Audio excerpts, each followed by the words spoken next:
God has given me victory. Amen. எத்தனை பேர் சொல்ல முடியும்? Amen. கர்த்தர் நமக்கு வெற்றியை தந்து நம்மை நடத்துகிற தேவனாய் அவர் காணப்படுகிறார். இன்றைக்கும் ஒரு புதிய பாடல் நம்ம சேர்ந்து பாட போறோம். அந்த பாடல் முக்கியமாக சொல்லுகிற காரியம் என்னன்னா, யாத்திராகமம் 15:21 சொல்லுகிறது போல மிரியாம் பாடுகிற பாடல் என்ன தெரியுமா? கர்த்தரை பாடுங்கள், அவர் மகிமையாய் வெற்றி சிறந்தார். நம்ம சொல்லுவோமா? கர்த்தரை பாடுங்கள், அவர் மகிமையாய் வெற்றி சிறந்தார். எத்தனை பேர் நம்முடைய வாழ்க்கையிலும் கர்த்தர் மகிமையாய் வெற்றி சிறந்திருக்கிறார்? ஆமென். என்னுடைய தேவன் நல்லவராக இருக்கார். இன்றைக்கும் மிக ஈஸியான பாடலாம் சொன்னீங்க, என்னோட சேர்ந்து பாடுங்க.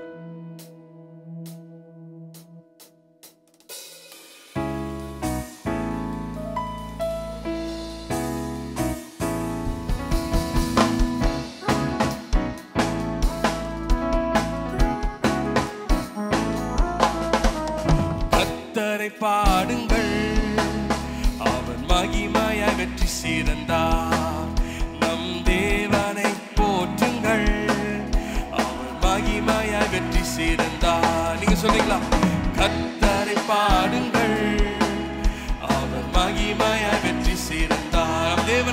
நம் தேவனை போற்றுங்கள், அவன் மகிமையாய் வெற்றி சிறந்தார். என்ன செய்தா தெரியுமா? குதிரையையும் ரதங்களையும் கடலிலே தள்ளி அழித்திட்டார். தேவ ஜனமான நம்மையோ தேவ சமூகத்தில் உயர்த்திட்டார். குதிரையையும் ரதங்களையும் கடலிலே தள்ளி அழித்திட்டார். தேவ ஜனமான நம்மையோ தேவ சமூகத்தில். அதனால நம்ம சொல்ல போறது தெரியுமா? நாள் முழுதும் உம்மை பாடிடுவேன், வாழ்நாள் எல்லாம் உம்மை ஆராதிப்பேன். நாள் முழுதும் உம்மை பாடிடுவேன், வாழ்நாள் எல்லாம். நீங்க சொல்லுங்க, நாள் முழுதும் உம்மை வாழ்நாள் எல்லாம் உம்மை நாள் முழுதும் உம்மை பாடிடுவேன், வாழ்நாள் எல்லாம் உம்மை. கர்த்தரை பாடுங்கள், அவர் மகிமையாய் வெற்றி சிறந்தார். நம் தேவனை போற்றுங்கள், அவர் மகிமையாய் வெற்றி சிறந்தார். நீங்க சொல்றீங்களா? கர்த்தரை அவர் மகிமையாய் வெற்றி சிறந்தார். நம் தேவனை போற்றுங்கள், அவர் மகிமையாய் வெற்றி. குதிரையையும் ரதங்களையும் கடலிலே தள்ளி அழித்திட்டார்.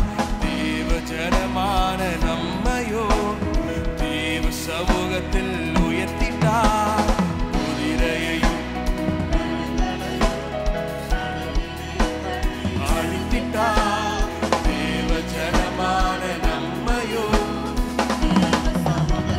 நாள் முழுதும் உம்மை பாடிடுவேன், வாழ்நாள் எல்லாம் உம்மை. நாள் முழுதும் உம்மை வாழ்நாள் எல்லாம். சூப்பரா பாடுறீங்க. நாள் முழுதும் உம்மை பாடிடுவேன், வாழ்நாள் எல்லாம். நாள் முழுதும் உம்மை பாடிடுவேன், வாழ்நாள் எல்லாம். கர்த்தரை பாடுங்கள், கர்த்தரை பாடுங்கள், அவர் மகிமையாய் வெற்றி சிறந்தார். நம் தேவனை போற்றுங்கள், அவர் மகிமையாய் வெற்றி சிறந்தார். பவுலும் சீலாவும் துதித்த நேரத்தில் வல்லமை இறங்கி வந்தது. கட்டுகள் அறுந்தது, கதவு திறந்தது, தடைகள் எல்லாம் உடைந்தது. சொல்லமா? பவுலும் சீலாவும் துதித்த நேரத்தில் வல்லமை இறங்கி வந்தது. கட்டுகள் அறுந்தது, கதவு திறந்தது. சொல்ல போறோம். இப்போ எங்கள் மேலே இறங்கிடுமே, வல்லமையினால் நிரப்பிடுமே. இப்போ எங்கள் மேலே இறங்கிடுமே, வல்லமையினால். நாள் முழுதும் உம்மை பாடிடுவே, வாழ்நாள் எல்லாம். நாள் முழுதும் உம்மை பாடிடுவே,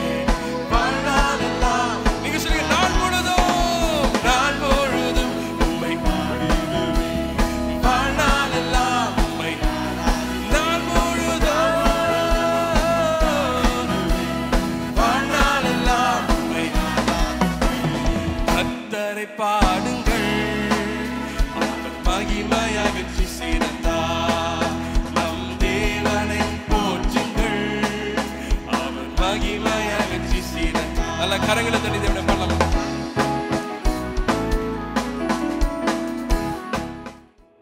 We praise you alone, O Lord. கர்த்தருடைய கரத்திலிருந்து வெற்றியை பெற்றுக்கொண்ட ஜனம் பாக்கியமான ஜனம் நம்ம. ஆமென். தேவன் நமக்கு வெற்றியை தந்திருக்கிறார். கர்த்தரை பாடுங்கள், அவர் மகிமையாய் வெற்றி சிறந்தார். இன்னும் அநேக சூழ்நிலையை பார்த்து நீங்க இந்த வார்த்தையை சொல்ல போறீங்க, கர்த்தரை நான் பாட போகிறேன். ஏன்னா இந்த சூழ்நிலையில மகிமையா எனக்கு அவர் வெற்றி சிறந்து என்னை மேற்கொள்ள தேவன் என்னை செய்தார் என்கின்ற சாட்சி நம்முடைய வாழ்க்கையில வருகிற நாட்களை எழும்போ என்று நான் விசுவாசிக்கிறேன். இந்த நேரத்தில் கூட ஒரு சில நொடிகள் அப்படியே இருதயத்தின் ஆழத்தில் தேவனை துதிக்க ஆரம்பிக்கிறீங்க. Let's start praising God. தேவனோட வாழ்க்கையில செய்திருக்க நன்மையை சொல்லி தேவனை துதிக்க ஆரம்பிங்க. அவருடைய நாமங்களை சொல்லி அவரை உயர்த்துங்க. இருதயத்தின் ஆழத்திலிருந்து நிச்சயமாகவே நாம் ஏறெடுக்கிற துதி, அதிலே தேவன் பிரியப்படுகிறவரா இருக்கிறார். இஸ்ரவேலின் பாடல்களில் தேவன் வாசம் பண்ணுகிறவர் அல்ல, இஸ்ரவேலின் நடனத்திலே தேவன் வாசம் பண்ணுகிறவர் அல்ல, இஸ்ரவேலின் துதிகளிலே வாசம் பண்ணுகிறவரா இருக்கிறார். அப்படின்னா நம்ம பாடுற பாடல்கள், நம்ம செய்கிற செயல்கள் இல்ல, நன்றியுள்ள இருதயத்திலிருந்து எப்போ வார்த்தைகள் நம்முடைய வாயை விட்டு நம்முடைய இருதயத்திலிருந்து அது புறப்படுகிறதோ அந்த துதியின் மத்தியில வாசம் பண்ணுகிற தேவன் அவர் நம்மோடு இருக்கிறார். அடுத்த நெக்ஸ்ட் 30 செகண்ட்ஸ் எடுத்துக்கலாமா? நல்ல சத்தத்தை உயர்த்தி இருதயத்தின் ஆழத்திலிருந்து தேவனுடைய நாமத்தை நம்ம உயர்த்துவோம். We lift up your name, O Lord. நல்ல தேவனே, என்னுடைய வாழ்க்கையில தேவன் நன்மையை செய்திருக்கிறார் சொல்றவங்க நல்ல கரங்களை உயர்த்தி சத்தத்தை உயர்த்தி தேவனை துதிக்க ஆரம்பிக்கலாமா? We praise you, O Lord. We praise you, O Lord. உன்னதமான தேவனே, உம்மையே ஆராதிக்கிறோம், உம்மையே ஆராதிக்கிறோம் ஆண்டவரே. ஓ உம்முடைய பிரசன்னத்திற்காய் நன்றி. ஓ எங்கள் மத்தியில் நீங்க அசைவாடி கொண்டிருக்கிறீங்க ஆண்டவரே. மகத்துவமான கிரியைகளை நீ செய்ய வல்லவர், அதிசயங்களை செய்ய என்னுடைய தேவன் வல்லவர். என்னுடைய தேவனுடைய கிரியைகள் நின்று போனவைகள் அல்ல, இன்றைக்கும் அவைகள் தொடர்ந்து நடைபெற்றுக் கொண்டே இருக்கிறது.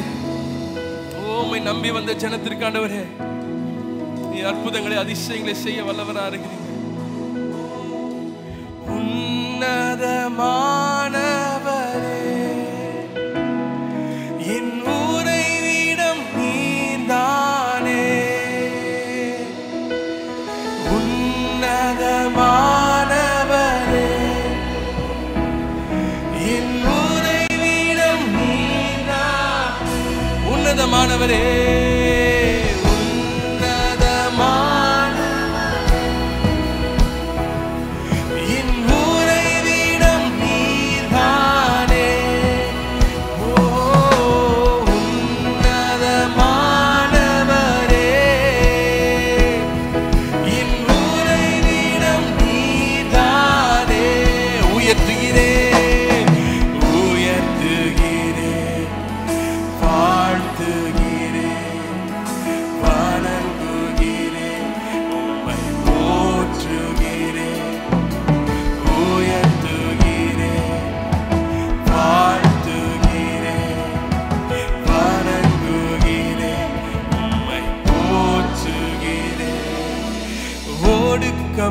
ஒடுக்கப்படுவோர்க்கு அடைக்கலமே, நெருக்கடி வேளை புகலிடமே.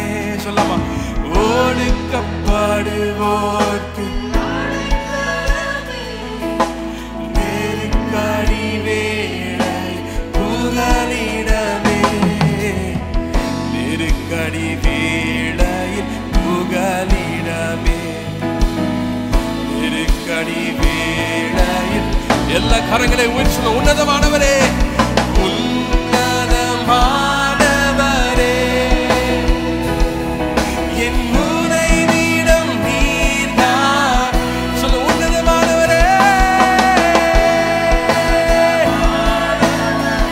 எஸ், என் உறைவிடம் நீர்தானே. உயர்த்துகிறேன்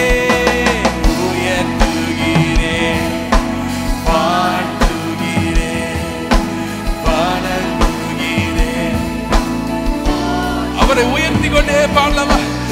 உயர்த்துகிறேன், வாழ்த்துகிறேன், வணங்குகிறேன்.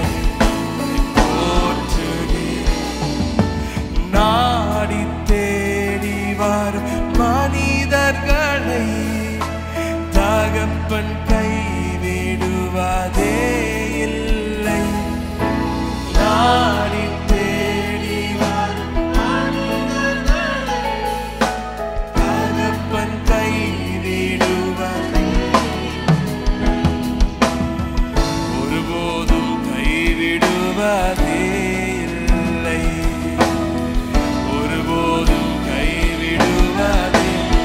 உன்னதமானவரே, உன்னதமானவரே, என் உறைவிடம் நீதானே. ஓ,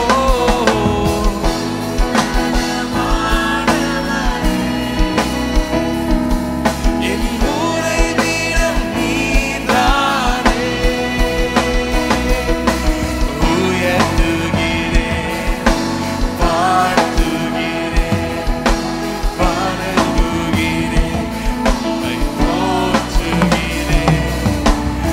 உயர்த்துகிறேன், வாழ்த்துகிறேன், வணங்குகிறேன், முழு இதயத்தோடு உம்மை துதிப்பேன். உன்னதமானவரே, உம் அதிசயங்கள் எல்லாம் எடுத்துரைப்பேன். அதிசயமானவரே, முழு இதயத்தோடு உம்மை துதிப்பேன். உன்னதமானவரே, உம் அதிசயங்கள் எல்லாம் எடுத்துரைப்பேன். அதிசயமான முடிந்தவர்கள் கரங்களை உயர்த்தி நம்ம சொல்ல போறோம். உன்னதமானவரே, என் உறைவிடம் நீதானே. உன்னதமானவர், என் உறைவிடம் நீதான். உன்னதமானவரே,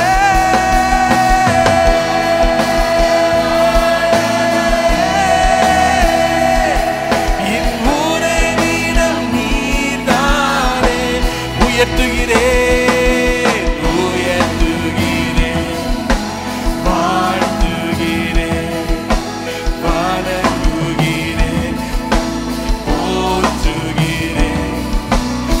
உயர்த்துகிறேன், வாழ்த்துகிறேன், வணங்குகிறேன், உம்மை போற்றுகிறேன். உயர்த்துகிறேன், உயர்த்துகிறேன், வாழ்த்துகிறேன், வணங்குகிறேன், உம்மை போற்று. உயர்த்துகிறேன், உயர்த்துகிறேன், வாழ்த்துகிறேன், வணங்குகிறேன், உம்மை போற்றுகிறேன்.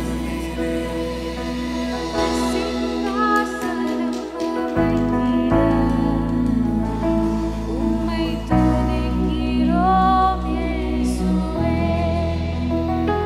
பரிசுத்த உம்மை தொழுகிறோம் இயேசுவே. உமக்கு சிங்காசனம் அமைத்தீரே, உம்மை துதிக்கிறோம் இயேசுவே.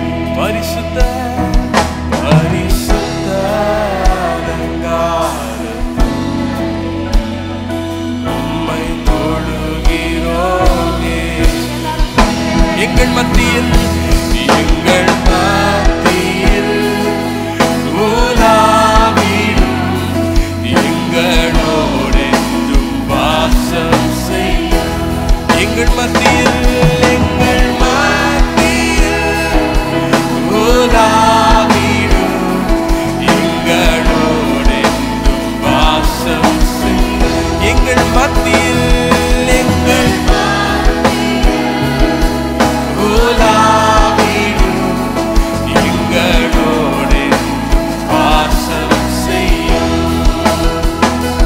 எங்கள் மத்தியில் உலா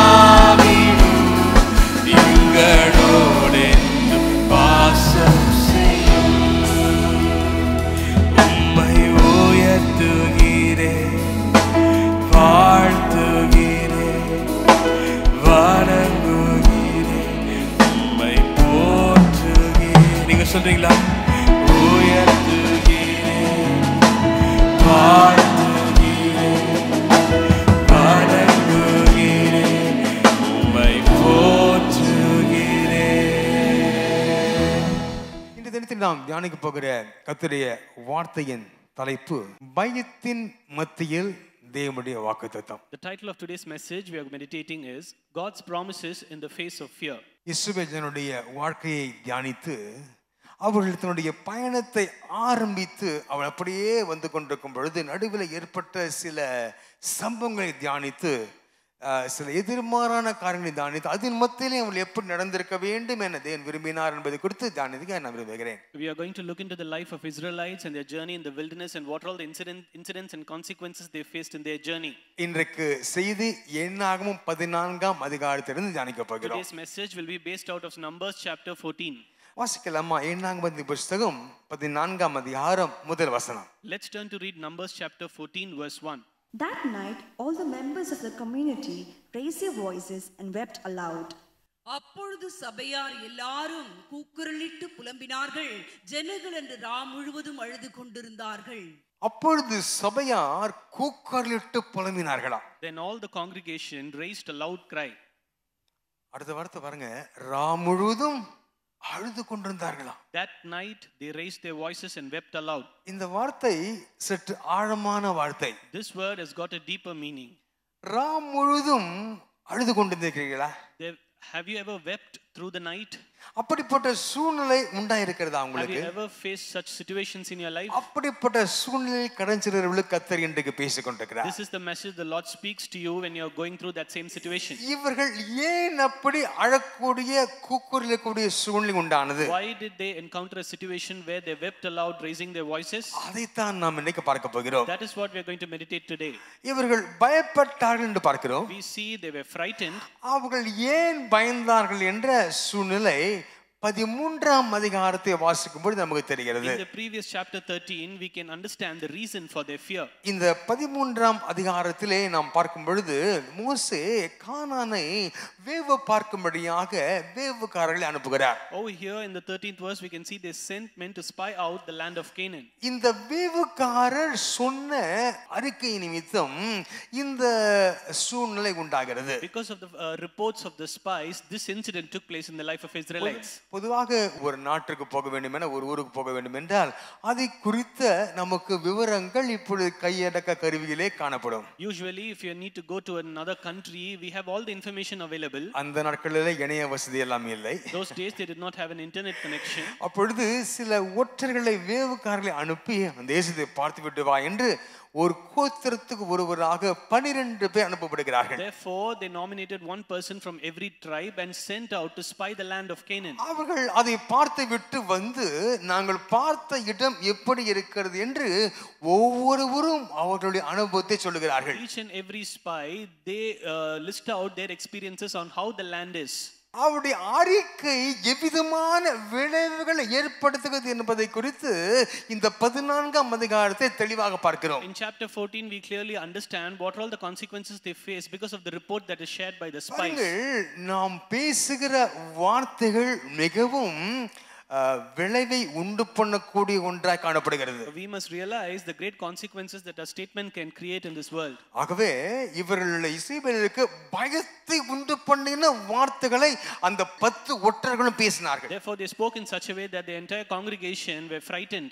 ஆனால் யோசுவாவும் காலேபும் மட்டும் ஒரு விசுவாச வார்த்தைகளை பேசினார்கள் என்று பார்க்கிறோம். However we can see Joshua and Caleb they uttered the words of faith. அவளுக்கு கிடைத்த ஆசீர்வாத நன்மைகளையும் பார்க்க போகிறோம். We are also going to see the blessings and goodnesses they received because of that. அதேவேளையில் இந்த 10 ஒற்றர்களும் ஒரு எதிர்மாறான கருத்துக்களை சொன்ன நிமித்தமாக ஜனங்களுக்கு உண்டான அழிவு குறித்து பார்க்க போகிறோம். And because of the contrary report shared by the 10 spies we are going to see what are the consequences that is faced by the Israelites. ஆகவே இன்றிலிருந்து நாம் பேசுகிற வார்த்தைகளை குறித்து எச்சரிப்பாய் இருக்க வேண்டும். Therefore from today we need to be vigilant and cautious towards the words that we use. பெற்றோர்கள் ரொம்ப எச்சரிப்போடு இருக்கணும். Especially parents you need to be very careful. இந்த கானானை வேவு பார்த்துவிட்டு வந்த அந்த 10 ஒற்றர்கள் அவருடைய வாயிலிருந்து வந்த வார்த்தைகள் இஸ்ரவேலுக்குள் ஒரு பெரிய கலக்கத்தை உண்டு பண்ணினது. Oh, here we can see the people of Israelite trembled hearing the false report that was spread by the 10 spies. ஆனால் காலேபும் யோசுவாவும் தேவ வாக்குத்தத்தத்தின் மீது நம்பிக்கையாய் இருந்து அவர் நம்மோடு இருக்கிறார், அந்த ஜனத்தை ஈஸியாக நாம் வென்று விடலாம் என்று மக்களை உற்சாகப்படுத்தினதை பார்க்கலாம். Amidst of all that, Joshua and Caleb, they encouraged people to stand firmly in faith in the God's promises, and they encouraged them. எப்பொழுதும் இந்த பயம் நமக்குள்ளே வரும் என்றால் பல விளைவுகளை ஏற்படுத்தும். When fear comes inside our life, we will face a lot of impacts. வாக்குத்தத்தங்களை பெற்றுக்கொள்ள அது தடையாய் காணப்படும். It will act as a barrier from receiving the promises of the Lord. ஆனால் எந்த வேளை நமக்குள்ளே விசுவாசம் இருக்கிறதோ அந்த வாக்குத்தத்தங்களை பெற்றுக்கொள்ள அது கிருபை செய்கிற ஒன்றாக காணப்படுகிறது. But when we have faith in our life, it will enable us to obtain the promises of the Lord. ஆகவே இந்த பயங்கள் தேவ வாக்குத்தத்தத்திலிருந்து பெற்றுக்கொள்ள தடையாய் இருக்கும். Fear will keep us away from the promises of the Lord. ஆனால் விசுவாசம் அதை பெற்றுக்கொள்ள ஏதுவாக இருக்கும். But faith will pave way for us to obtain those blessings and promises. இன்றைக்கும் நம்முடைய வாழ்க்கையிலே அன்றந்த சம்பவங்கள் என்னாகும் 14ஆம் அதிகார சம்பவங்கள் எப்படி நம்முடைய வாழ்க்கை காணப்படுகிறது. Today we are going to meditate how the incident that took place in chapter 14 are found in our lives. என்னென்ன பயங்கள் நமக்கு காணப்படுகிறது. What all the fear that we have in our lives. அந்தந்த பயங்களை நினைத்து நாம் பயந்து அப்படி இருந்து கொண்டிருக்கிறோமா? We are thinking about the fear and we are living with it. அல்லது அந்த பயத்தின் மத்தியிலே தேவன் வாக்கு பண்ணியிருக்கிறாரே அதை நினைத்து விசுவாசத்தை பலப்பட்டு கொண்டிருக்கிறோமா என்று நாம் யோசித்து பார்க்க கத்துக்கிற செய்யப்படாது. Are we thinking about the promises and we are getting strengthened in the Lord? That is what we are going to think and meditate. நம்முடைய வாக்குத்தத்தம் கொடுத்த தேவன் நம்மை நடத்த உண்மையுள்ளவராக இருக்கிறார். The Lord who has promised us is faithful enough to lead us. அநேகருக்கு doctors உடைய அந்த ரிப்போர்ட் ரொம்ப பயத்தை ஏற்படுத்தி இருக்கும். Many people get scared on seeing the doctor's report or அது diagnosis. உண்மையாகத்தான் இருக்கும். ஆனாலும் அதன் மத்தியிலே நமக்கு வாக்கு பண்ணின தேவன் நம்மோடு இருக்கிறார் என்று விசுவாசிக்கிறவர்கள் ஒரு பெரிய ஆமென் சொல்லுவோம் அந்த வேளையிலே. It might be a true thing, but we need to believe and have faith on the Lord God. நாம் தேவனை விசுவாசிக்கும் பொழுது இந்த வாக்குத்தத்தங்கள் அப்படியே நமக்குள் நிறைவேறுகிற ஒன்றாய் When காணப்படுகிறது. we believe in the name of the Lord, all the promises will be fulfilled in our lives. அந்த ரிப்போர்ட்ஸ் உண்மைதான். Those reports are true. அந்த பயப்படுத்துகிற வார்த்தை உண்மைதான். All the diagnosis is true. ஆனா அதன் மத்தியிலே என் தேவன் வாக்கு பண்ணி இருக்கிறார், பயப்படாதே. ஹalleluya. Amidst of all that, the Lord has promised me, fear not. இந்த என்னாகும் 14ஆம் அதிகாரம் நடந்த சம்பவங்களை பார்க்கும் பொழுது ஒரு பெரிய நம்முடைய வாழ்க்கைக்கு முன்னுதாரணமாக காணப்படுகிறது. When we look into the incident that took place in the chapter, it acts as an example for us. தேவனுடைய வார்த்தைக்கு எப்படி கீழ்ப்படிய வேண்டும், How we need to obey to the word of the Lord. தேவன் மீது எப்படி நம்பிக்கை கொள்ள வேண்டும் என்ற ஒரு வல்லமையான பாடங்களை ஒரு முன்னுதாரணத்தை நமக்கு போதிக்கிற ஒன்றாய் The காணப்படுகிறது. chapter also teaches us powerful lessons about faith and obedience. ஆகவே இந்த அதிகாரத்திலே ஆரம்பத்தில் அவர்கள் என்ன சம்பவம் நடந்தது என்பதை குறித்து நான் பார்க்க விரும்புகிறேன். I'd like to see what all the incident that took place in chapter 14. பயப்படுத்துகிற இந்த உலகிலே தேவனுடைய வாக்குத்தத்தம் நமக்கு ஆறுதலாய் இருக்கும். விசுவாசிக்கிறீங்களா? In this terrifying world, the promises of the Lord is our only comfort. வாசிங்கள். முதலாவதாக அவருடைய வாழ்க்கை என்ன நடந்தது என்று பார்க்கும் பொழுது என்னாகும் 14ஆம் அதிகாரம் 2-3 வசனங்களை வாசிக்கலாம். Firstly, let's turn to read Numbers chapter 14 verses 2 and 3. All the Israelites grumbled against Moses and Aaron, and the whole assembly said to them, "If only we had died in Egypt or in this wilderness, why is the Lord bringing us to this land only to let us fall by the sword? Our wives and children will be taken as plunder. Wouldn't it be better for us to go back to Egypt?" இஸ்ரவேல் புத்திரர் எல்லாரும் மோசேக்கும் ஆரோனுக்கும் விரோதமாக முறுமுறுத்தார்கள். சபையார் எல்லாரும் அவர்களை நோக்கி, எகிப்து தேசத்திலே செத்து போனோமானால் நலமாயிருக்கும். இந்த வனாந்திரத்திலே நாங்கள் செத்தாலும் நலம். நாங்கள் பட்டயத்தால் மடியும்படிக்கும் எங்கள் பெண் ஜாதிகளும் பிள்ளைகளும் கொள்ளையாகும்படிக்கும் கர்த்தர் எங்களை இந்த தேசத்துக்கு கொண்டு வந்தது என்ன? எகிப்துக்கு திரும்பி போகிறதே எங்களுக்கு உத்தமம் அல்லவோ என்றார்கள். முதலாவது குறிப்பாக நாம் பார்க்கிறோம், First, as the first point we see, பயத்தை மேற்கொள்ளும் விசுவாசம். faith that overcomes fear. உண்மையாகவே நாம் ஒரு முடிவோடு கூட ஒரு தரிசனத்தோடு கூட தேவனை பின்பற்றி கொண்டிருக்கிறோம். Truly speaking, with a vision, we are following the Lord. ஆனால் நம்முடைய வழியிலே பாதையிலே பாருங்க பல எதிர்மாறான காரியங்கள் நிகழக்கூடும். But in our way that we traveling, we will face some contrary or opposite things. அப்போ ஒரு சிந்தை உண்டாகும். But we will have a thought. நாம் ஏன் புறப்பட்டு வந்தோம்? Why did we even start from that place? ஏன் இந்த பாதையிலே வந்தோம்? Why did we travel in this place? நாம் திரும்பி போய்விடுவது நல்லது என்று சில யோசனைகள் உண்டாகும். We will get into thoughts that it would be better if we can return back. அநேகருக்கு நம்முடைய வாழ்க்கையில கூட இந்த கேரியரை சூஸ் பண்ணது தப்பா அல்லது திரும்பி போய்விடலாமா என்ற பல குழப்பங்கள் உண்டாகக்கூடும். Even many people are getting into a lot of confusions on the career choices they'd made. பாருங்க, அந்த நேரத்திலே நாம் நினைக்க வேண்டியது என்ன தெரியுமா? தேவனுடைய வாக்குத்தத்தங்களை நாம் நினைக்க கத்த கிருபை செய்வாராக. At that point of time, the Lord will give us grace that we recall the promises that's given by Him. பாருங்க, இந்த சொன்ன வார்த்தையில கொஞ்சம் யோசிச்சு பார்க்கலாமா? Let's imagine the words that is used here. இந்த வனாந்தரத்திலே நாங்கள் செத்தா நல்லதுன்னு சொல்றாங்க. If only we had died in Egypt or in this wilderness. பாருங்க, நீங்க நம்ம கூட அநேக சொல்லியிருக்கிறோம் அல்லவா, நான் இந்த வாழ்க்கையை வாழ்றதோட போய் சேர்றேன்னு சொல்லியிருக்கீங்க அல்லவா. Many people have said, instead of living this life, it would be better for me to die. எவ்வளவு நாளைக்கு இப்படி கஷ்டப்பட்டு வாழ்ந்து கொண்டிருக்கிறது? How long shall I take all this trouble and survive in this world? நான் வந்ததே தப்பு, ஏன் இப்படி என்ன நடக்கிறது என்று பல சூழ்நிலைகளின் தாக்கத்தினாலே நாம் அறிக்கை செய்து கொண்டான் மாணவர்களே. Even in the impacts of many situations, we confess all these wrong things. பாருங்க, அவர்கள் திரும்பி போக தீர்மானித்தார்கள். They decided to return back. அவர்கள் திரும்பி போவதற்கு தலைவர்களை நியமிக்கிற அளவிற்கு அவர்கள் திரும்பினார்கள். They even considered appointing a new leader who will take them back. பாருங்க, அந்த ஒற்றருடைய வார்த்தைகளை கேட்டவுடனே அவருடைய வாழ்க்கையிலே பயம் பிடித்துக் கொண்டது. On hearing the words of the spies, they were petrified. அந்த பயம் பிடித்துக் கொண்டவுடனே தரிசனம் எல்லாம் காணாமற் போனது. And because the fear came, all the visions they went away.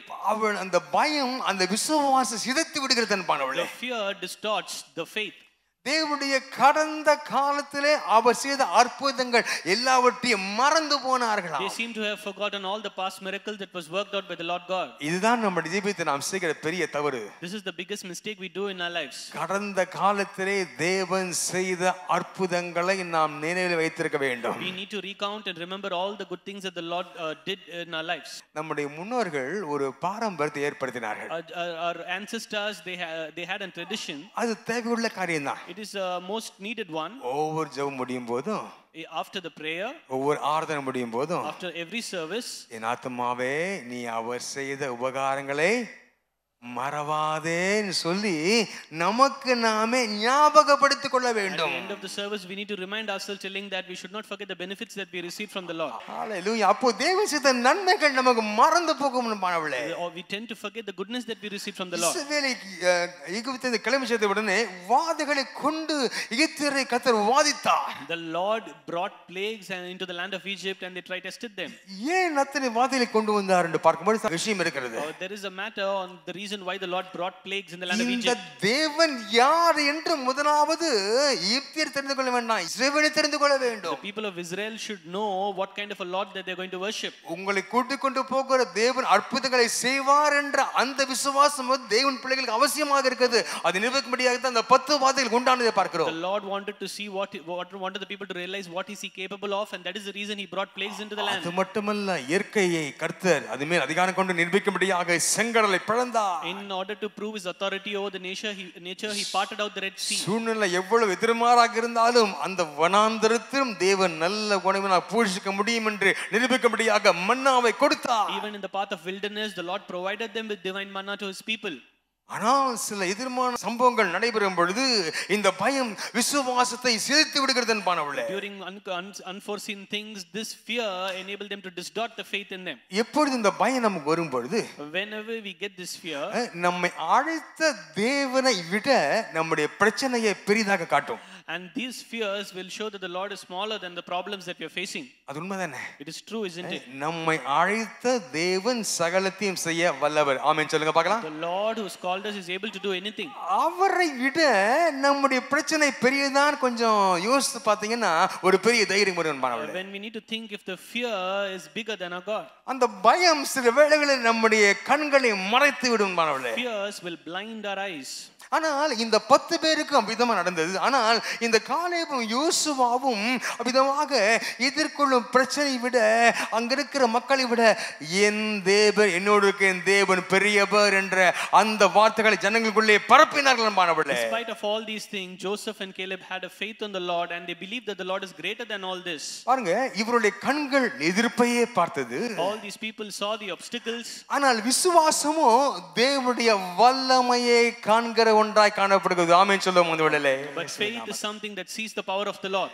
பாருங்க, நம்முடைய வாழ்க்கையில் உள்ள எதிர்ப்பான காரியங்கள் அல்ல அன்பானவர்களே, It is not the contrary things that we face in our lives. அதன் மத்தியிலே தேவன் நம்மோடு இருக்கிறார் என்ற தேவ வல்லமையை நாம் காண கத்த கிருபை செய்வாராக. Amidst of all that, the faith will enable us to see the power of God that's there in our lives. விசுவாசமோ அந்த சூழ்நிலை மத்தியிலே விளங்குகிற தேவனுடைய வல்லமையை நமக்கு எடுத்து காட்டுகிற ஒன்றாய் இருக்கிறது. தொடர்ந்து செல், கர்த்தர் கூட இருக்கிறார், அதை மேற்கொள்வாய் என்ற நம்மை பலப்படுத்துகிற ஒன்றாய் விசுவாசம் காணப்படுகிறது. Amidst of all that, the fear is something that overcomes fear and gives us strength that we need to move forward in our life. Amidst of all this, நாம் சவால்களை எதிர்கொள்ளும் பொழுது பயத்துடன் பதிலளிக்கிறோமா அல்லது நம்பிக்கையோடு விசுவாசத்தோடு பேசுகிறோமா?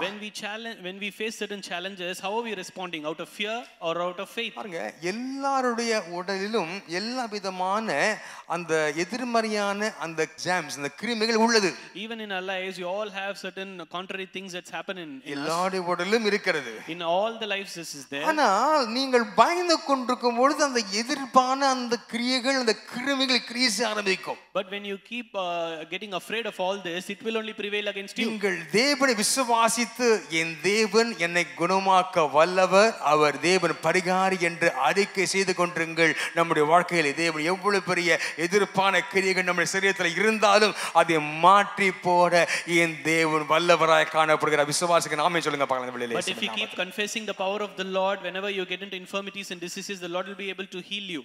உண்மையாகவே நம்முடைய சரீரத்தில் விதமான கிரியைகள் இருந்தாலும் கிருமிகள் இருந்தாலும் என் தேவன் அதை மாற்றி போட்டு அற்புதம் செய்ய வல்லவராயிருக்கிறார். Truly speaking, we might have certain physical challenges, but the Lord will wipe away all that and he will work out a miracle for us. பாருங்கள், இந்த பயம் வாக்குத்தத்தங்களிலிருந்து நம்மை விரட்டிவிட முயற்சிக்கும். And this fear will try to chase us away from the promises of the ஆனால் Lord. விசுவாசமோ அவைகளை பெற்றுக்கொள்ள அது கிரியை செய்கிற ஒன்றாய் But காணப்படுகிறது. faith will work in such a way so that you obtain it.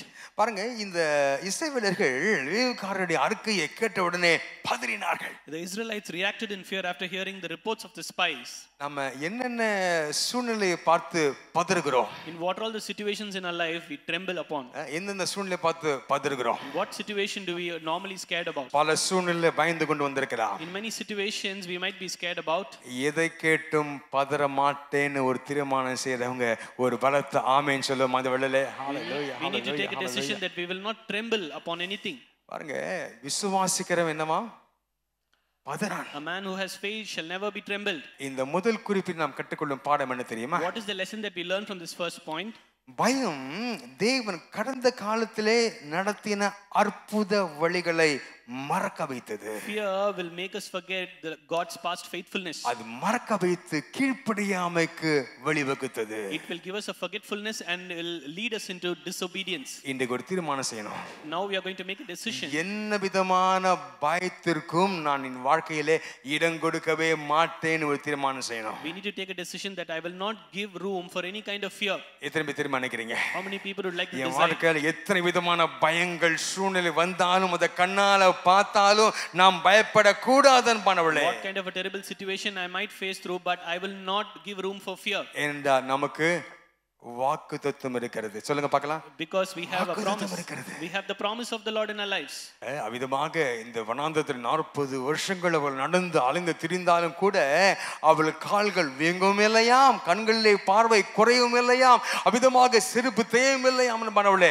கர்த்தருடைய பலன் அவளை தாங்கினது போல என் தேவனுடைய அந்த விசுவாசம் நமக்குள்ள இருந்து, விசுவாசிக்கிற அந்த விசுவாசம் நமக்குள்ள இருந்து நாம் அடுத்த நிலை கடந்து செல்ல கர்த்தர் கிருபை செய்வார். Although they were wandering in the path of wilderness for 40 years, the Lord strengthened them. Same way, when you have the faith upon the Lord will strengthen you and he will lead you. இன்றைக்கு ஒன்றை தீர்மானிக்கணும். Today we are going to make a decision. எந்த சூழ்நிலையில் நான் பயந்து போக மாட்டேன் ஆண்டவரே. I will not get scared about any situation. பயம் என்னை மேற்கொள்ள விட மாட்டேன். Fear will not prevail against me. இவ்விதமாக அவள் பயணம் போய் கொண்டிருக்கிறார்கள். And this is what the journey that they are traveling. அடுத்ததாக அவர் சந்தித்த சூழ்நிலை என்ன? What is the second incident they faced? இவருடைய முரட்டாட்டத்தின் விளைவுகளை பார்க்க We போகிறோம். are going to see the consequences of rebellion. அல்லது கடினத்தன்மையின் விளைவுகளை பார்க்க We போகிறோம். are going to see the consequences of being hardened. இதை நாம் பார்த்து இது போல காரியங்கள் வாழ்க்கை காணப்படுகிறதா என்று நம்மை ஆராய்ந்து பார்த்து நாம் அதிலிருந்து வெளியே வர கர்த்தர் கிருபை We செய்வார். are going to re-verify it by applying it to our life and we need to come out of it. வாசிங்கள் எண்ணாகம் 14 அதிகாரம் 11 வசனம் வாசிங்கள். Let's turn to read Numbers chapter 14 verse 11. The Lord said to Moses, "How long will these people treat me with contempt? How long will they refuse to believe in me in spite of all the signs I have performed among them?" கர்த்தர் மோசேயை நோக்கி, எதுவரைக்கும் இந்த ஜனங்கள் எனக்கு கோபம் உண்டாக்குவார்கள்? தங்களுக்குள்ளே நான் காட்டின சகல அடையாளங்களையும் அவர்கள் கண்டும் எதுவரைக்கும் என்னை விசுவாசியாதிருப்பார்கள்? சில வேளைகளில் தாய்மார்கள் சொல்லுவாங்க, Sometimes the mother used to say like this, ஏய் இப்படி செய்யாதடா, you don't do like this. அப்பாவுக்கு கோவம் வந்துடும். The father will get angry, ஏய் கோவம் வருது பாரு. and he's getting angry. சில வராத கோவத்தையும் வர வச்சிருவாங்க. They'll even trigger the person who's very calm, அவர் நல்லா இருப்பாரு, கவனிச்சே இருக்க மாட்டாரு. and that person wouldn't have noticed what's happening. ஏய் கோவம் வர போது பார்த்து கோவம் வச்சிருவாங்க. But they'll keep instigating, telling that the father will get angry. அப்படிப்பட்ட நல்ல தாய்மார்கள் ஸ்தோத்திரம். I would like to thank God for such mothers. இவர்கள் கூட அப்படிதான் பாருங்க, வனாந்தரத்திலே எனக்கு கோபம் உண்டு ஆக்குவார்கள் என்று கருத்து சொல்வதை பார்க்கலாம். How here the Lord was angered by the Israelites. அவருடைய அவிசுவாசத்தாலே தேவன் கோபம் அடைந்தார். The Lord was angered by Israel's unbelief. உண்மையாகவே நம்முடைய ஜீவியத்திலே அவிசுவாசமான சிந்தைகள் எண்ணங்கள் இருந்தாலே தேவன் கோபப்படுகிற அனுபவத்துக்குள்ள நாம் காணப்படுவோம். Truly speaking, when we have the traits of disbelief, the Lord will be very angry with us. இயேசுவின் ஜீவியத்திலே உலகத்து வாழ்க்கையிலே அடிக்கடி அவர் கோபப்பட்டது காரணம் என்ன தெரியுமா? What is the reason that the Christ got angry at times? அவிசுவாசத்தை நிமித்தமாக தான் கோபப்பட்டார். Only because of the unbelief, the Lord was angry அற்ப விசுவாசியின் கோபப்பட்டார். and said, "You have a very little faith." அதுபோல இவருடைய வாழ்க்கையிலும் இவருடைய அவிசுவாசத்தை கண்டு இவ்வளோ வாக்கு பண்ணி இவ்வளோ அற்புதம் செய்து இவங்களை கூட்டிட்டு வந்தா இவங்க பார்த்தீங்கன்னா இந்த நேரத்தில் அந்த பயத்தினாலே இவங்க எண்ணம் மாறிவிட்டது, பேச்சு மாறிவிட்டது என்று கர்த்தர் பல விதங்களிலே அவர் வருத்தப்பட்டதை பார்க்கலாம். Oh, here the Lord was disheartened because the people were unbelief even after seeing a lot of promises and miracles. The Lord was angered by it. அவருடைய என்ன அவிசுவாசம் காணப்பட்டது? What is the unbelief? அவர்கள் தேவனை விசுவாசிக்காததால் 20 வயதுக்கு மேற்பட்டவர்கள் வாக்குத்தத்த தேசத்துக்குள் பிரவேசிப்பதில்லை என்று அறிவித்ததை பார்க்கலாம். Because they refused to trust upon the Lord declared that no one over 20 years would enter into the promised land. நாங்கள் 14ஆம் அதிகாரம் 30ஆம் வசனத்தில் அதை பார்க்கலாம். We read this in verse 30. யோசுவா காலை தவிர அங்கிருந்து கிளம்பினவங்க யாரும் பிரவேசிக்கல. Except Joshua and Caleb, none of them entered into the promised land. இவர்களுக்கும் யோசுவா காலேபுக்கும் மற்றவர்களுக்கு என்ன வித்தியாசம்? What is the difference between Joshua and Caleb and the other people in the congregation? இவளுக்கு விசுவாசம் இருந்தது. Because these two had faith. அந்த விசுவாசம் இருந்தவுடனே அவர்கள் அடுத்த நிலைக்கு தேவன் வைத்த அந்த நிலைக்கு கடந்து சென்றார்கள். Since they had faith in their life, they went on to the next level that the Lord has kept for them. விசுவாசம் இல்லாமல் பயமுற்று காணப்பட்டவர்கள் எல்லாரும் தேசத்திலே பிரவேசிக்கவில்லை. The congregation, when they lacked faith, they cannot enter into the promised நம்முடைய land. ஜீவியத்திலே விசுவாசம் எவ்வளவு அவசியம் என்று கர்த்தர் இன்றைய உணர்த்துவாராக. Truly speaking, may the Lord tell you how important to have a faith in your life. இரண்டாவது காரணம் என்னவென்றால் அந்த விசுவாசம் இல்லாத அந்த தலைமுறையினர் அவர்கள் இறந்து போகிற வரைக்கும் 40 வருடங்கள் அலைந்து திரிந்தார்கள் என்று பார்க்கிறோம். And also the Lord declared that the people will wander for 40 years until all the disbelieving generation died. விசுவாசம் இல்லாவிட்டால் வீணான அலைச்சல்கள் உண்டாகும். When you do not have faith in your life, you will enter into a wandering state. வீணான பிரயாசங்கள் உண்டாகும். Unwanted expectations will come in. அலைச்சல் சொல்லும்போது இதை இப்படி சொல்லலாம். Now, when you say wanderings, we can say like this. பிள்ளைகள் exam படிப்பாங்க. And children will finish the exam. ஒரு புக்க ஃபுல்லா படிச்சிருப்பாங்க. They'll read the entire book fully. அது தண்ணி குடிச்சு தூங்காம டீ குடிச்சு படிச்சிருப்பாங்க. They'll used to drink a lot of water and tea with all sleepless nights. They used to study well. கடைசில அதுல இருந்து கேள்வியே வராது. But at the end, no question will come in that book. சிம்பிளா அந்த பாடத்தை படிக்காதவங்க கூட பதில் சொல்ற மாதிரி ஒரு கேள்வி வந்திருக்கும். And the question will be very simple so that anyone can answer that. ஐயோ இதுக்கு நான் இவ்வளோ கஷ்டப்பட்டு படிச்சேனே. I have taken a lot of efforts and have read the entire book. இவ்விதமாக நம்முடைய அந்த ஸ்ட்ரெயின், அந்த அலைச்சல் எல்லாம், அந்த பிரயாசங்கள் எல்லாம் வீணா போகும். என்ன தெரியுமா? விசுவாசம் இல்லாத பட்சத்துல. When you do not have faith, all your wanderings and the efforts that you took will go in vain. அதான் பிள்ளைகள் எல்லாம் பரீட்சைக்கு செல்லும் பொழுது நீங்கள் ஜெபித்து விட்டு செல்லணும். That is the reason when you go out for exams, you need to pray and then into. தேவன் பேசுவார், அவர் உதவி செய்வார், உண்மைதான். அந்த நேரத்திலே நாம் செய்ய வேண்டியது நாம் கரெக்டா செய்யணும். The Lord will speak, the Lord will assist, and at the same time, but we need to do what the things that we need to do. நாம் செய்வதை நாம் சரியாக செய்யும்போது தேவன் செய்ய வேண்டியதை சரியாக செய்ய ஆயத்தமாக இருப்பார். If we do all our duties properly, the Lord will do his part. பாருங்கள், வீணான அலைச்சல் காணப்பட்டது. Unwanted wanderings that was there. மூன்றாவதாக கீழ்ப்படியாமை ஒழுக்கத்திற்கு வழிவகுக்கிறது. Thirdly, the disobedience paved the way for discipline. ஒரு முறை என் தகப்பன் என்னை வச்சு வாங்கினாரு. One day my father thrashed me. அன்றைக்கு தான் நான் அடி வாங்கினது கடைசி அடி. That was the last time I got beaten up by my father. அதுக்கப்புறம் அவரே சொல்லிட்டாரு, இனிமே நான் அடிக்க மாட்டேன்டா. And after that my father said, I will not lay my hands upon you. அதுக்கப்புறம் தான் நான் திருந்தினேன். And after that I was reformed. பெரிய தப்பெல்லாம் பண்ணல. I did not make big mistakes. சின்ன வயசுலயே சைக்கிள் ஓட்டக்கூடாத வயசு இருக்குல்ல, பெரிய சைக்கிள் எடுத்து சின்னதா இருக்கும்போது சைக்கிள் வளராம இருக்கும்போது அந்த பெரிய சைக்கிள் ஓட்ட ஆரம்பித்தேன். When I was very little, I did not try to ride a small bicycle, but I took a big bicycle and I started to ride it. அரப்படி அடிக்கிறதுக்கு கால் எட்டாது.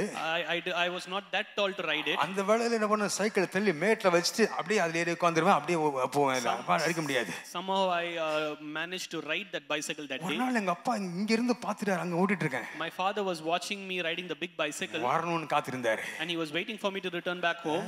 வந்த உடனே அவ்வளவுதான், அவர் பேசல, பெரம்பு பேசிச்சு. And after when I came in, he did not speak, only the cane spoke. ஆனா அடிச்சு புடிச்சு சொல்லிட்டாரு, இனிமே உன்னை அடிக்கவே மாட்டேன்டா. அந்த வார்த்தையை அவரு மரிக்கிற வரைக்கும் என்ன காப்பாத்தினாரு. And after that he said, I will not beat you hereafter, and he kept it up until the end. அது அன்று கற்றுக்கொண்ட பாடம், அந்த அடியில திருந்தின நானு அதுக்கப்புறம் அவர் கட்டை மீறினதே இல்லை. And I reformed after that incident. I did not even cross his command after that. கீழ்ப்படியாமை ஒழுக்கத்திற்கு வழிவகுக்கும். Disobedience will lead to discipline. செய்ததுக்குரிய விளைவுகள் இருக்குது அல்லவா, அது வரவேண்டிய கானான் என்ற ஆசீர்வாதத்தை தவறெடுத்தது. Only the consequences will take away the blessing of Canaan in their lives. இதுதான் அந்த முரட்டாட்டத்தின் விளைவுகள் என்று பார்க்கிறோம். This is the consequences of rebellion. அன்பானவர்களே, நம்முடைய வாழ்க்கையிலே நாம் என்னென்ன காரியங்கள் தேவனுக்கு பிரியமில்லாதவைகள் செய்கிறோம்? What are all the things that we do which is displeasing in the sight of the Lord? பாருங்கள், இவர்கள் ஆசீர்வாதம் இழந்து போனான்னு பார்த்தோம். அதே நேரத்தில் தேவன் இந்த காலேப் விசுவாசத்தால் அல்லவா அவருடைய விசுவாச கத்த கனம் பண்ணினதை பார்க்கலாம். And also we can see the Lord honors the faith of Joshua and Caleb. விசுவாசித்தவர் இருவரும் கானானை சுதந்தரித்தார்கள். They had faith on the Lord and they inherited the promised land. அந்த ரெண்டு எதிர்மாறான பார்க்கலாம், நம்ம contrast And we can see the two things are in contrast. அந்த தவறான பயத்தை உண்டு பண்ண அறிக்கை கொடுத்த 10 பேரும் சுதந்தரிக்கல. And all the 10 spies who circulated false report, they did not get into the அவரை land. விசுவாசித்த இருவர் சுதந்தரித்தார்கள் பார்க்கிறோமே. The people who believed upon the Lord, they went into the Canaan. அதுபோல தேவனை விசுவாசிக்காவிட்டால் பல ஆசீர்வாதங்களை நாம் இழந்து போவதற்கு வாய்ப்பு இருக்கிறது. When we refuse to believe in the name of the Lord, there are a lot of chances that we miss upon the blessings.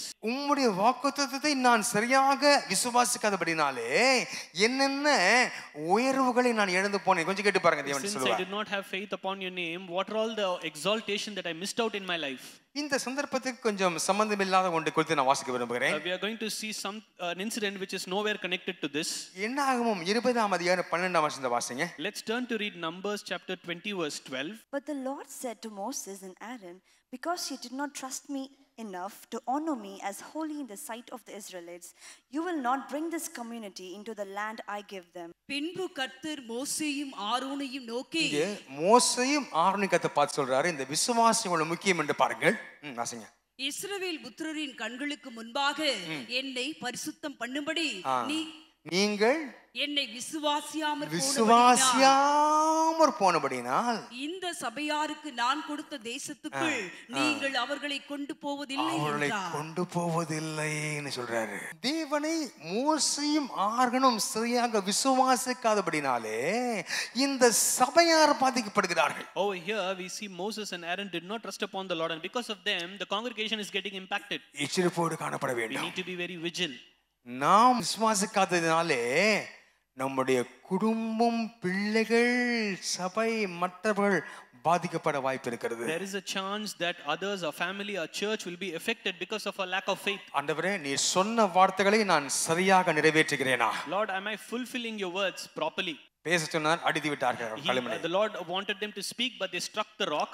ஒரு சின்ன ஒரு காரியம் தான். It is a very petty thing. ஆனால் தேவனுடைய வார்த்தைகளை சரியாக செயல்படுத்தாதபடினாலே பாருங்க, அந்த விசுவாச குறைவென்று அப்படி சொல்லி இருக்கிறார். But since they failed to fulfill the word of the Lord properly, the Lord said, you have not trusted me enough.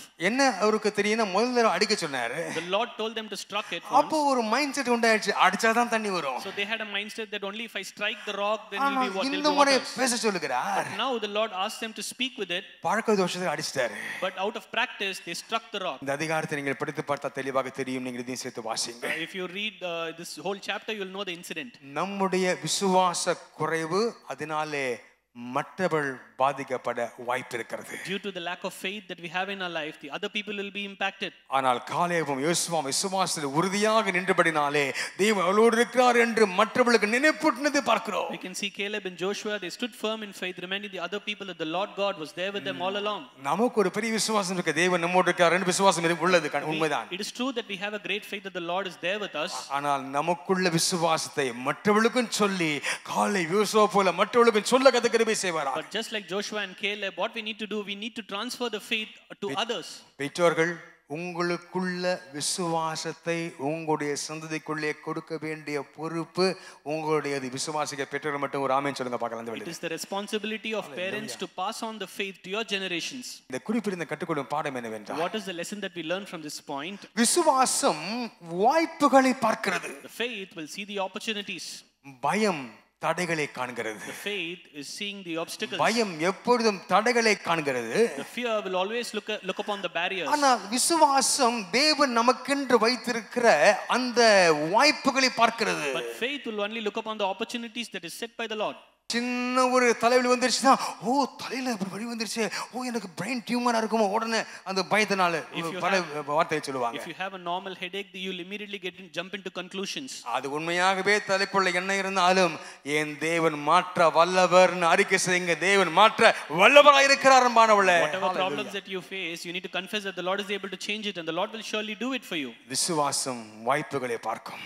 The faith will see the opportunities. பயம் தடைகளை பார்க்கும். The fear will see the obstacles. நீங்கள் வாய்ப்புகளை பார்க்கும் பொழுது, தேவன் திறந்திருக்கிற வழிகளை பார்க்கும் பொழுது நீங்கள் மேற்கொள்வீர்கள். When you see the opportunities, when you see the ways that is set by the Lord God, you will go through it. ஆனால் தடைகளை பார்க்க ஆரம்பித்தல் என்றால் வாழ்க்கையிலே முன்னேற முடியாது But என்பானவளே. when you look upon the obstacles, you cannot move forward in your life. கடைசியாக கொண்டே பார்க்க விரும்புகிறேன். Finally, I would like to see one thing. இவருடைய பயணத்திலே என்ன சம்பவம் நடைபெற்றது? What took place in their journey? முழுமையாக மனம் திரும்பாத ஒரு வாழ்க்கையை வாழ்ந்தார்கள். Finally, they lived a half-hearted repentance. என்னதான் அடிபட்டு உதப்பட்டாலும் முழுமையாக மனம் திரும்பாத ஒரு வாழ்க்கை. Although they were struck upon, they had half-hearted repentance. வாசிங்க 14ஆம் அதிகாரம் 34 40 41 வாசிங்க. Let's turn to read Numbers chapter 14 verses 34, 40 and 41. For 40 years, 1 year for each of the 40 days, you explored the land. You will suffer for your sins and know what it is to like to have me against you. Early the next morning, they set out for the highest point in the hill country, saying, now we are ready to go up to the land the Lord promised. Surely we have sinned. But Moses said, why are you disobeying the Lord's command? This will not succeed. நீங்கள் தேசத்தை சுற்றி பார்த்த 40 நாள் இலக்கத்தின்படியே ஒவ்வொரு நாள் ஒவ்வொரு வருஷமாக நீங்கள் 40 வருஷம் உங்கள் அக்கிரமங்களை சுமந்து என் உடன்படிக்கைக்கு வந்த மாறுதலை உணருவீர்கள். அதிகாலமே அவர்கள் எழுந்திருந்து, நாங்கள் பாவம் செய்தோம், கர்த்தர் வாக்குத்தத்தம் பண்ணின இடத்திற்கு நாங்கள் போவோம் என்று சொல்லி மலையின் உச்சியில் ஏற துணிந்தார்கள். மோசே அவர்களை நோக்கி, நீங்கள் இப்படி கர்த்தரின் கட்டளையை மீறுகிறது என்ன? அது உங்களுக்கு வாய்க்காது. இந்த இடத்துல அவருடைய முரட்டாட்டத்து நிமித்தமாக, கண்ணத்தன்மை நிமித்தமாக ஒரு தீர்ப்பை கத்த சொல்கிறார். Over here the Lord gives a judgment for their rebellious nature. ஒரு தண்டனை கத்த கொடுக்கிறார். The Lord gives them a punishment. இஸ்ரவேலுக்கு இந்த தண்டனை கேட்ட உடனே மனம் திரும்பி ஆண்டவரே எங்களை அர்ப்பணிக்கிறோம் என்று சொல்லி இருக்க வேண்டும். After hearing the punishment of the Lord, they should have said, Lord, I'm going to surrender myself to you. ஒரு கூட்டம் என்ன பண்ணுச்சு தெரியுமா? But there is one group of people, தேவனுடைய வார்த்தைகளுக்கு அடங்கி இருக்காம, நாங்கள் இங்கிருந்து உடனே சென்று கானானிலே பிரவேசிப்போம் என்று அவரவன் போய் அந்த மலையில் ஏற துவங்கினான். one group decided to go to the highest point in the hill country to see the land. மோசே அவளை எச்சரித்தார். Moses warned them, நீங்க அமைதியா இருங்கப்பா, you need to hold your peace. அங்க வாங்க கூட்டி போறேன்னு சொல்லும்போது வரமாட்டோம், திரும்பி போறேன்னு சொல்லிட்டீங்க. When the Lord wanted you to go, you refused to come. இப்போ நீங்க கொஞ்சம் அமைதியா இருங்க, தேவன்ட ஒப்பு கொடுங்கன்னு சொல்லும் பொழுது இல்ல நாங்க போவோம் ஏற போறீங்க. Now we are asking you to wait. Now you are hurrying to go back to that place. பாருங்க, இந்த தாமதமான கீழ்ப்படிதல் என்பது ஒரு கீழ்ப்படியாமை தான். Delayed disobedience is also a disobedience. என்ன தேவனுக்கு கீழ்ப்படிய மறுத்து விட்டு இப்பொழுது வேண்டாம் என்று சொல்லும்போது ஏற போகிறார்கள். The delayed obedience is still a disobedience because they disobeyed God first by refusing to go. தேவன் இல்லாமல் வெற்றியை பெற முயற்சிக்கிற அனுபவம். It is an experience where we try to gain success without trusting upon the Lord. தேவனுடைய எத்தனை கிரியைகளை அவர்கள் அற்புதங்களை அதிசயங்களை கண்ட போதும் இன்னும் மனதிலே ஒரு மாற்றம் இல்லாமல் அப்படியே காணப்படுறாங்க. Even though they witnessed a lot of miracles of the Lord, they did not have a change in their heart. சொந்த தவறுகளை அவள் சரி செய்ய அவளே முயற்சி செய்கிறாங்க. They tried to fix their own mistakes. ஆனா தேவன் எதிர்பார்த்து என்ன தெரியுமா? But what is the expectation of the Lord? உங்களை நான் கானான் தேசத்துக்கு நான் கூட்டிக் கொண்டு போவேன். I will take you to the land of Canaan. அது வரைக்கும் நீங்க காத்திருங்க. என்ன தேவன் சில காத்துக்கு பின் சில நாட்களை சில வருடங்களை வைத்திருந்தார். அதற்கு தங்களை ஒப்பு கொடுக்காமல் இவ்வளவு சொந்த பலத்தினாலே முயற்சி செய்கிறார்கள். The Lord had set a waiting period for these people to enter into the Canaan, but they did not wait. They wanted to go. நம்முடைய வாழ்க்கையிலும் கூட சில ஆசீர்வாதங்களை பெறுவதற்கு சில நேரங்களை கத்த வைத்திருப்பார். Even in our life, the Lord has set certain time for us to receive blessings. தாமதமானாலும் கர்த்தரை செய்வார்னு விசுவாசிக்கணும். Even if it is delayed, we need to believe that the Lord will do it for us. எப்படியாவது நான் முயற்சி செய்கிறேன். இல்ல இறங்க வேண்டாம். I will try to do some efforts. Please do not do that. கர்த்தர் சொல்லும் வரைக்கும் அடங்கிருங்க. You need to humble yourselves until the time of the Lord. அவர் அழகாக அந்த காரியத்தை உங்களுக்கு என்று ஆயத்தப்பட்டு வைத்த காரியத்தை கர்த்தர் நீங்கள் பெற்றுக்கொள்ள கர்த்தர் கிருபை செய்வார். The Lord will enable you to obtain the things that He reserved for you. அதற்கு முன்பு பலனுக்கு தின்று இந்த மலையை ஏற தொடங்குகிறார்கள் என்று பார்க்கிறோம். And over here you can see they went to the highest point in the hill country. பாருங்க, இந்த பயணம் என்பது ஒரு லகுவான பயணம் தான். This journey is a very easy journey. கொஞ்சம் ஆராய்ஞ்சு பார்க்கும்போது இஸ்ரவேலுடைய அந்த எகிப்திலிருந்து கானான் வரைக்கும், கானான் தேசம் வரைக்கும் அவர் செல்வதற்கு 40 வருடமானதை நாம் பார்க்கிறோம். Over here we can see it took 40 years for them to reach to the land of Canaan. ஆனால் எகிப்திலிருந்து கானானுக்கு செல்வதற்கு 400 முதல் 500 கிலோமீட்டர் மட்டும் தான் But இருக்கிறது. however, in fact, it is only 400 to 500 kilometers in between the land of Egypt and the land of Canaan. அதை ஒரு brisk வாக்னு சொல்லுவாங்க அல்லவா? பிரிஸ்க் வாக், ஒரு நல்ல வேகமான நடை. அந்த நடை நடந்தால் அங்கு போவதுக்கு எவ்வளவு நாள் ஆகும் பார்க்கும்போது 10 முதல் 15 நாட்களுக்குள்ளாக போயிடலாமா? When you do a brisk walk in this distance, you can reach that place in a span of 10 to 14 days.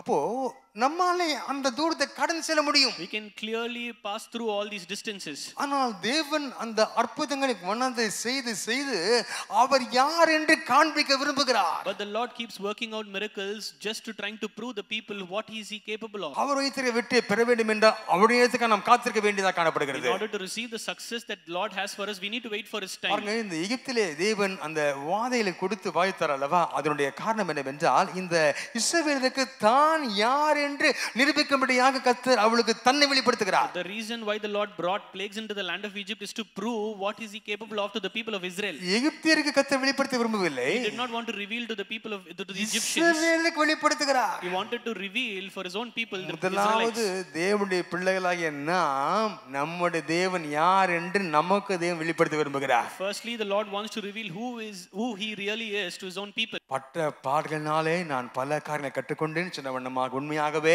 கர்த்தரை நடத்தி வந்த பாதைகளிலே அநேகம் காரியங்களை கற்றுக்கொண்டு கர்த்தர் என்னை விதமாக எல்லாவற்றையும் வளர்க்கத்தை கிருபை செய்கிறார்னு விசுவாசிக்கிறவங்க மட்டும் ஒரு ஆமென் சொல்லுங்க பார்க்கலாம். அந்த வேளையிலே Even in our life journey, the Lord has taught us a lot of learnings and experiences in the life journey. அந்த பாதைகளிலே நாம் பல விஷயங்களை கற்றுக்கொள்கிறோம். And we can learn a lot of things in the journey. அப்போ நாம் தேவனுக்காய் காத்திருக்க வேண்டிய அவசியமாக இருக்கிறது. Therefore, it's very important that we need to wait upon the Lord. அவருடைய வேளைக்காய் காத்திருக்க We வேண்டும். need to wait for His time. யோசுவாவும் காலேயும் மட்டும் வாக்குத்தத்த தேசத்தில் பிரவேசித்தார்களே, விசுவாசத்தோடு இருந்த பொழுது, காத்திருந்த பொழுது அவர் வைத்திருந்த அந்த ஆசீர்வாதத்தை கட்டளையிட்டாரே. When Joshua and Caleb had faith on the Lord and they waited upon the Lord, they inherited what was promised for them. அதுபோல ஆண்டவரே, நீர் என் வாழ்க்கையிலே வைத்திருக்கிற ஆசீர்வாதங்களை நான் உமக்கென்று ஜெபத்திலே காத்திருந்து ஏற்ற வேளையிலே அதை சுதந்திரித்துக் கொள்ள கிருபை செய்வீராக என்று நாம் நம்மை அர்ப்பணிக்க கர்த்தர் கிருபை செய்வார். Today the Lord will give us grace where we will surrender in the presence of the Lord, telling, Lord, I will wait for your time to inherit the blessings you have kept in store for me. இந்த குறிப்பில் நான் கற்கிற பாடம் என்ன தெரியுமா? What is the lesson that we learn from this point? கீழ்ப்படியாமை தேவனுடைய ஆசீர்வாதங்களை தாமதப்படுத்தும். The disobedience will delay the blessings of the Lord. ஆனால் விசுவாசம் அவருடைய வாக்குத்தத்தங்களை பெற்றுக்கொள்ள செய்யும். But faith will enable you to inherit His promises. என்னுடைய கீழ்ப்படியாமையினாலே என்னென்ன ஆசீர்வாதங்களை இன்னும் நான் பெற்றுக்கொள்ள முடியாமல் இருக்கிறது. Lord, what are all the blessings that I'm not able to get because of my disobedience? ஒரு லிஸ்ட் எடுங்க பார்க்கலாம். Can we take a list? அதை மாற்றிக்கொள்ளுங்க, அர்ப்பணிங்க தேவன்கிட்ட. And we need to surrender ourselves to the Lord. ஆண்டவரே, நான் உமக்காக காத்திருப்பேன் அப்பா. Father God, I will wait for your time. ஆண்டவரே விசுவாசத்தோடு காத்திருப்பேன். Father God, I will wait with faith. வாக்குத்தத்தங்களை எண்ணி அறிக்கை செய்து காத்திருப்பேன். I will keep confessing your promises and I will wait for எனக்கு you. என்று வைத்திருக்கிற ஆசீர்வாதங்களை நான் நிறைவாய் பெற்றுக்கொள்ள கிருபை செய்வீராக. Father God, you give me grace that I need to obtain all the blessings that you have in store for me. இயேசுவே இந்த வேளையிலப்பா பயத்தின் மத்தியிலே தேவனுடைய வாக்குத்தத்தம் என்று தியானித்தோம் ஐயா. Lord, we saw promises amidst of fear. அந்த பயத்தின் வேளையிலே விசுவாசத்தை கட்டிடுவீராக. Lord, you give us faith amidst of fear, Lord. சூழ்நிலை மத்தியிலே நாங்கள் பயத்தினாலே நடத்தப்படாமல் விசுவாசம் நடத்தப்பட கிருபை செய்வீராக. Lord, we should not be led by fear, we need to be led by faith. அப்படி செயல்பட்டு காத்திருந்த ஆண்டவரே உம்முடைய ஆசீர்வாதம் பெற்றுக்கொள்ள கிருபை We செய்வீராக. need to wait for your times and we need to inherit your blessing, Lord. எங்களுக்காய் வைத்திருக்க ஆசீர்வாதங்களை துதிக்கிறோம் அப்பா. Lord, we thank you for the blessings that you have in store for us. சீக்கிரம் பெற்று போகிறோம் விசுவாசிக்கிறோம் அப்பா. Lord, we believe that we are going to receive it speedily. கரம் கூட இருந்ததை நடத்துவீராக. Let your hands be with us and lead us, Lord. எங்களுடைய கண்களே அதை காணும் என்று விசுவாசிக்கிறோம். Let our own eyes witness it, Lord. நாங்கள் விசுவாசிக்கிறோம். But we believe. அந்நிய கண்கள் அல்ல எங்களுடைய கண்களே நீர் எங்களுக்கு வைத்திருக்கிற எதிர்காலத்தை பார்க்கும் என்று விசுவாசிக்கிறோம் ஐயா. Strange eyes, our own eyes will see the things that you kept in store for us, Lord. ஹalleluya. உம்முடைய வல்லக்கரம் இறங்கட்டும் ஐயா. Let your hands be upon us, Lord. ஆவியான தைரியப்படுத்துவீராக. Let it strengthen us, Lord. தைரியப்படுத்துவீராக. Let it strengthen us, Lord. எல்லா பயங்களும் மாறி போவதாக இந்த Take away இயேசுவின் all நாமத்தினாலே. the fears in our lives, Lord. உம்முடைய விசுவாசம் பெருகுவதாக. Increase our faith, Lord. வாக்குப்பட்ட உண்மையுள்ள விசுவாசத்துக்கு கிருபை செய்வீராக. We believe that you are the one who promised and you are faithful, Lord. ஆசீர்வதிப்பீராக. You bless us, Lord. இயேசுவின் நாமத்தில் பிதாவே. In Jesus' name we ask, Father. ஆமென் ஆமென் ஆமென். நம்முடைய கர்த்தராகிய இயேசு கிறிஸ்துவின் கிருபையும் பிதாவாகிய தேவனுடைய அன்பு பரிசுத்தாவியானவருடைய ஐக்கியம் அன்பு எடுத்தது மாதம் சமாதானம் ஆகி நம்மளோட விசேஷமாக எல்லா சூழ்நிலையின் மத்தியிலே பயங்களின் மத்தியிலே எதிர்ப்பின் மத்தியிலே தேவனங்களோடு இருக்கிறீர் என்ற அந்த விசுவாசனை கட்டளையிட்டு அந்த பரம கானானை நாங்கள் போய் சேருகிற வரைக்கும் எங்களோடு இருந்து நீ நடத்துவீராக. எல்லாம் சொல்லுமா ஆமென் ஆமென் ஆமென். என் ஆத்துமாவே கர்த்தரை ஸ்தோத்திரி, உள்ளமே பரிசுத்த நாமத்தை ஸ்தோத்திரி. என் ஆத்துமாவே கர்த்தரை ஸ்தோத்திரி, ஓசே சகல உபகாரங்களையும் மறவாதே. ஆமென் ஆமென். God bless you. கர்த்தரோடு இருப்பாராக. பயப்பட வேண்டாம், விசுவாசிப்போம், வாக்குத்தத்தத்தை நம்புவோம். அவர் நம்மை அழைத்த உண்மையோடு இருக்கிறார். கர்த்தர் ஆசீர்வதிப்பாராக. Pastor B. ஸ்டீபன் மற்றும்